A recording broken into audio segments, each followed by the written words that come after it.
ایک یہ کویشچن کیا تھا کہ بعض نے کہا کہ جو اسلامک بینکنگ ہے اس میں اور جو یہ عام بینکنگ چلتی ہے اس میں کوئی فرق نہیں ہے، بس تھوڑا سا نام بدل دیا گیا ہے، کیا حکم شرع ہوگا؟ دیکھیں اچھی طریقے سے ایک بات یاد رکھیں، ان میں فرق ہے اور بہت بڑا فرق ہے۔ مسئلہ یہ ہے کہ ایک ہوتی ہے نص قطعی۔ نص قطعی سے مراد جو ہم اس کا اکثر اطلاق کرتے ہیں قرآن کی ایسی آیت پر کرتے ہیں کہ جس میں کوئی شک و شبہ نہیں ہوتا اور اس کی وضاحت کے لیے کسی مجتہد کو اپنے بیان کی حاجت نہیں ہوتی۔ ایسی حدیث میں بھی جو حدیثیں بالکل واضح ہیں انہیں ہم نص قطعی کہہ سکتے ہیں کہ یہ نص قطعی ہے۔ ایک ہوتی ہے نص مذہبی۔ نص مذہبی کا مطلب یہ ہے کہ فقہا اپنے اجتہاد سے کچھ چیزیں نکالتے ہیں اور اس کو لکھتے ہیں۔ اب یاد رکھیے کہ جو ہمارا فقہ حنفی ہے یہ نصوص قطعیہ اور نصوص مذہبیہ پر مشتمل ہے۔ جو چیزیں صراحتاً قرآن و حدیث سے ثابت تھی اسے بھی ہمارے فقہا نے واضح طور پر آسان الفاظ میں لکھ دیا، اور جن کے بارے میں شریعت خاموش تھی یا شریعت کی طرف سے اجمالی بیان تھا، تفصیل درکار تھی، اس میں انہوں نے بہت ساری صورتیں بنا کے ان کے حل لکھے، تو وہ اکثر نصوص مذہبیہ کہلاتی ہیں۔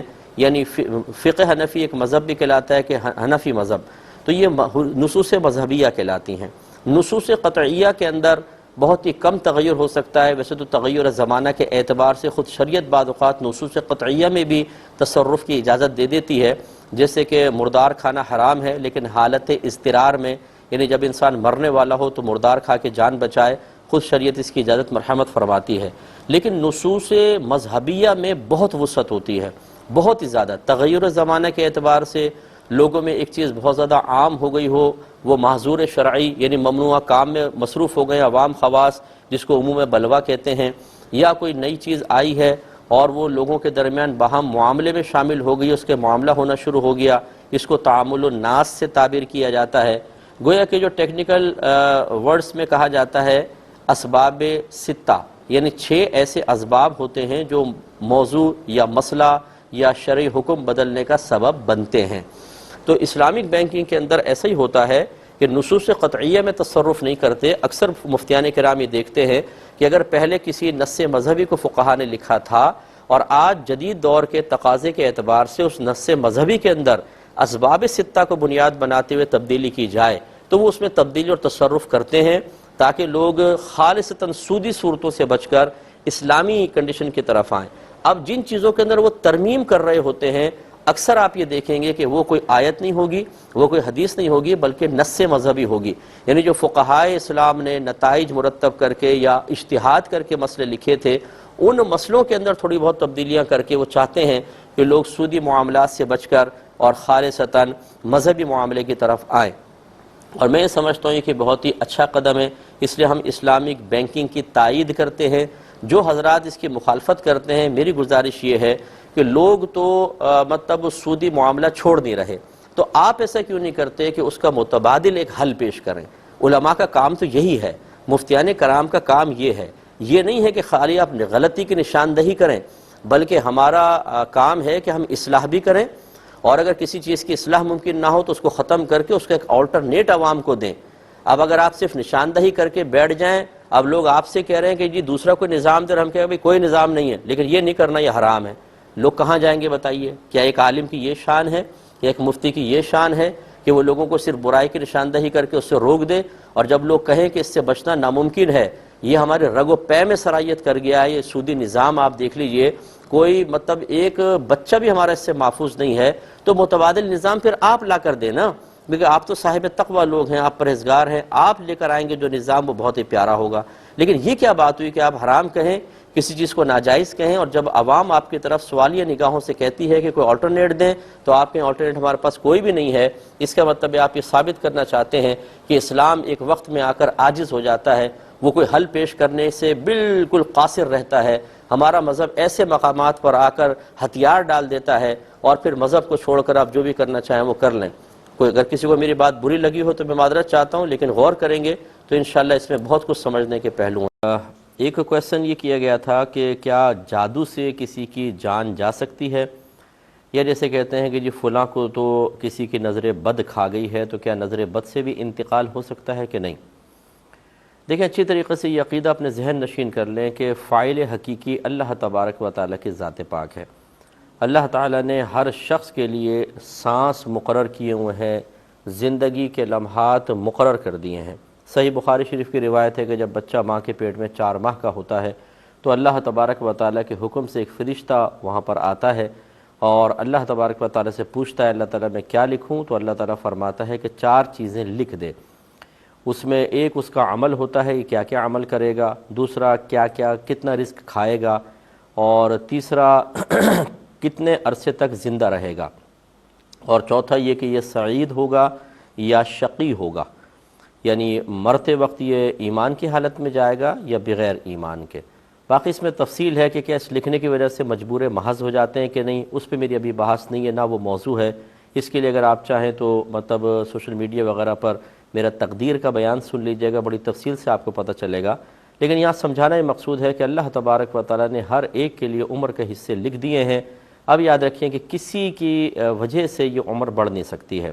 یہ جو کہا جاتا ہے کہ صلہ رحمی سے عمر بڑھ جاتی ہے، نیکیوں سے عمر بڑھتی ہے، اس کا مطلب ہے عمر میں برکت پیدا ہوتی ہے، یعنی با اعتبار مقدار کے آگے پیچھے نہیں ہوگی۔ قرآن کی نص قطعی ہے کہ جب کسی کی موت کا وقت آ جاتا ہے نہ ایک لمحہ آگے ہوگا نہ ایک لمحہ پیچھے ہوگا۔ اس کا مطلب ہے کہ جان تو اللہ تبارک و تعالی نکالے گا۔ اس کے پیش نظر یہ کہنا بالکل صحیح ہے کہ نہ کوئی جادو سے مار سکتا ہے اور نہ کوئی نظر بد سے مر سکتا ہے، لیکن بعض اوقات ایسا ہوتا ہے کوئی جادو ٹونا کرواتا ہے، کسی کی نظر لگتی ہے اور اس کا اثر میں بارہا یہ عرض کرتا ہوں، ہمارے بعض اوقات لوگ ایک کلپ سنتے ہیں اس پہ تبصرے کرنے شروع کر دیتے ہیں اور دوسرا ان کو سننے کا ٹائم ہی نہیں ہوتا ہوگا۔ ہونا یہ چاہیے کہ جب آپ کسی بات کو سن کر کوئی کلپ کا سیاق و سباق ہٹا کے تھوڑا سا آپ کے سامنے پیش کر رہا ہو تو اس سے نتیجہ مرتب نہ کریں، بلکہ اس کے متعلق اور مزید جو باتیں کہی گئی ہیں ان سب کو جمع کریں۔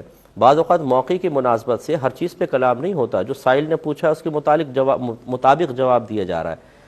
تو میں نے کبھی بھی اس کا انکار نہیں کیا کہ جادو ٹونا یا نظر بد یہ اثر نہیں رکھتی ہیں۔ میں نے ہمیشہ یہ کہا ہے کہ یہ اثر رکھتی ہیں، لیکن ان کا اثر وہیں ظاہر ہوگا جب اللہ تبارک و تعالیٰ کی مشیت چاہے گی۔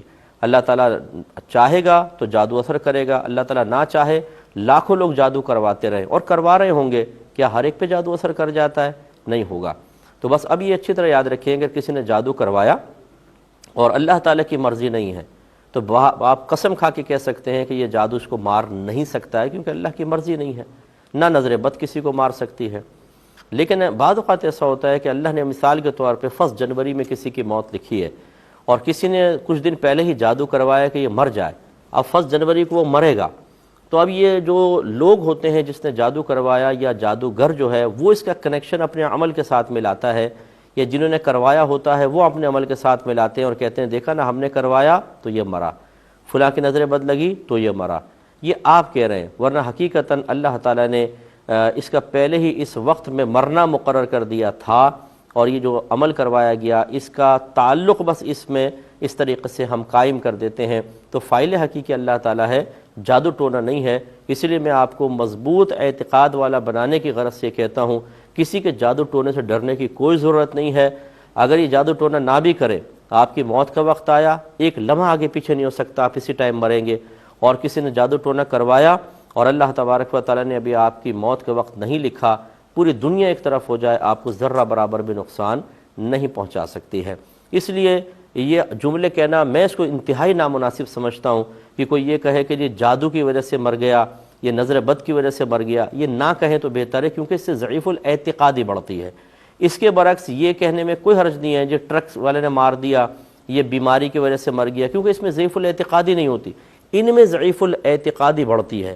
اس سے جعلی لوگوں کے آستانے آباد ہیں، اس سے فراڈیے لوگوں نے لوگوں کے نفسیات سے کھیل کر نہ ان کی عزتوں کو چھوڑا ہے، نہ ان کے مال کو چھوڑا ہے، نہ ان کو منہ دکھانے کے قابل چھوڑا ہے۔ مجھے اپنا کوئی ذاتی میرا کیا مسئلہ ہے؟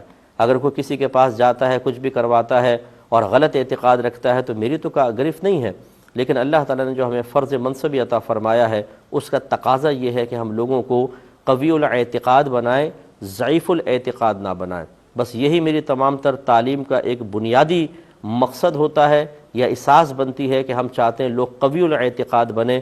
اس لیے ہم مطلقاً کہتے ہیں جادو ٹونے سے کچھ بھی نہیں ہوگا، اللہ تبارک و تعالیٰ کے چاہے سے ہوگا، اور اسی اعتقاد کو آپ مضبوط رکھیں۔ تو خلاصہ پھر میں ایک دفعہ عرض کر دیتا ہوں کہ یہ کہنا، یہ نہ کہیں کہ جی جادو نے مار دیا نظر بد نے مار دیا، صرف یوں کہیں میرے رب نے اس کو موت دی ہے، میرے رب نے اس کو اس وقت مارنا مقصود رکھا تھا۔ اب یہ الگ بات ہے کہ کوئی جادو ٹونا کروائے تو وہ یہ کہہ کے بری ذمہ نہیں ہو سکتا کہ دیکھیں نا مفتی صاحب نے کہا اللہ نے مارا، ہم نے کوئی مارا ہے، ہم نے تو جادو کروایا تھا، مارا تو اللہ نے ہے۔ یہ یاد رکھیں کہ جو اللہ کی نافرمانی کرتا ہے اس پر اس کی گرفت ہے، یقیناً آپ نے نہیں مارا ہے۔ آپ کی کیا ہمت ہے کہ اللہ تعالیٰ نہ مارنا چاہے تو کیا آپ مار سکتے ہیں؟ آپ نے نہیں مارا، لیکن آپ کو مسلمان بھائی کو نقصان پہنچانے والے عمل کا اختیار کرنا حرام قرار دیا گیا تھا۔ میرے آقا صلی اللہ علیہ وسلم نے ارشاد فرمایا اللہ تبارک و تعالیٰ نے ایک مسلمان پر دوسرے مسلمان کا جان، مال اور عزت و آبرو کو حرام کر دیا ہے، آپ اس وجہ سے قابل گرفت ہوں گے۔ مارنے والے آپ نہیں ہیں، مارنے والی اللہ کی ہی ذات ہے، اور اللہ تعالیٰ اپنے بندے کے ساتھ جو کچھ کرے اس کے اوپر کوئی انگلی نہیں اٹھا سکتا۔ آپ نے جو یہ بیجا مداخلت کرنے کی کوشش کی اور مسلمان کو نقصان پہنچایا، اب آپ بڑے بھولے بن کر اس سے بچ نہیں سکتے ہیں، اب آپ قابل گرفت ہیں۔ ایسے تو ہر قاتل کہے گا جی میں نے کوئی مارا، اس کو تو اللہ نے مارا ہے۔ ٹھیک ہے، مارا بالکل اللہ نے، اگر میں گولی بھی مارتا ہوں کوئی مر جاتا ہے، اس کو حقیقتاً میں نے نہیں مارا ہے، اس کا وقت یہ لکھا ہوا تھا، لیکن چونکہ میں نے ایک غلط قدم اٹھایا ہے، میں نے اسے گولی ماری ہے، تو دنیاوی قانون اور قضا کے اعتبار سے میری طرف اس کی نسبت کر کے مجھے دنیا میں بھی سزا ہوگی اور آخرت میں اس لیے ہوگی کہ آپ کو منع کیا گیا تھا کہ کسی کو ناحق قتل نہ کریں، کیوں قتل کیا، لہذا اب آپ کی گرفت ہے۔ تو یہ امید ہے کہ آپ تمام پہلو سمجھ گئے ہوں گے۔ ایک بہن جی میرا سوال یہ ہے کہ جادو کیا ہے، اور جس شخص پر جادو کا اثر ہو، یعنی دورے پڑیں اور اس کے کپڑے پھٹ جائیں یا کمرے میں آگ لگ جائے، تو اس جادو سے عمر بھر کے لیے نجات کیسے حاصل ہوگی؟ دیکھیں جادو ایک تو منتر کا نام ہے، بعض منتر پڑھتے ہیں جو اکثر کلمات کے کفر و شرک پر مشتمل ہوتے ہیں، اس کو جادو سے تعبیر کر دیا جاتا ہے۔ ایک جادو، لفظ جادو کا اطلاق ہوتا ہے نظر بندی کے اوپر، کہ مطلب بظاہر کچھ نظر آتا ہے اور اس قسم کے کچھ مطلب معاملات جادوگروں کو آتے ہیں کہ جو وہ چاہتے ہیں وہ دکھائی دیتا ہے، لیکن حقیقتاً ایسا ہوتا نہیں ہے۔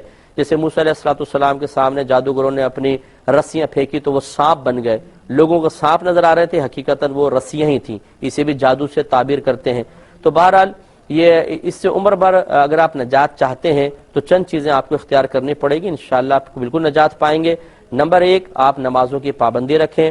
نمبر 2، اپنے گھر میں قرآن پاک کی تلاوت کریں، خصوصاً سورہ بقرہ کی اور سورہ قلم کی آخری 2 آیات کی۔ حتی الامکان کوشش کریں کہ آپ حالت جنابت میں نہ رہیں، اس میں زیادہ جادو اثر کرتا ہے۔ گندگی کے قریب نہ رہیں، پاکیزگی کے قریب رہیں، صاف ستھرے رہیں اور خوشبو لگا کر رکھیں۔ رات کو سونے سے پہلے آیت الکرسی اور چاروں کل پڑھنا اپنی عادت میں شامل کر لیں۔ انشاءاللہ عز و جل دیکھیے اللہ تعالیٰ کی رحمت سے قوی امید ہے کوئی جادو آپ پر اثر نہیں کرے گا۔ بھائی نے یہ انڈیا